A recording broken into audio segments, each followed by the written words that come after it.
నందమూరి హీరోల మధ్య గత కొంతకాలంగా కోల్డ్ వార్ జరుగుతుందని, అది ఇండస్ట్రీలో వార్తలు జోరందుకుంటున్నాయి.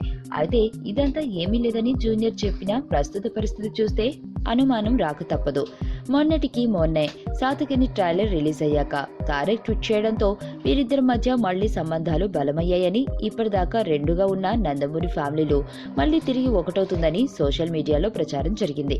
అయితే దీనికి వేదికగా సాతకని ఆడియోకు జూనియర్ వస్తాడు అని ఆశించిన నందమూరి అభిమానులకు నిరాశ మిగిలింది. ఇవన్నీ పుకార్లుగానే మిగిలిపోయాయి. అయితే తారక్ రాకపోవడానికి కారణం అసలు సాతకని ఇన్విటేషన్ ఆయనకు అందలేదు.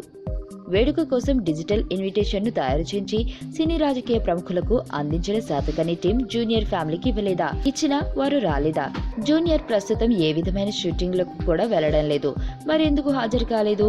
ఈ ప్రశ్నలు నందమూరి అభిమానులకు చిక్కుముడిలా మారాయి.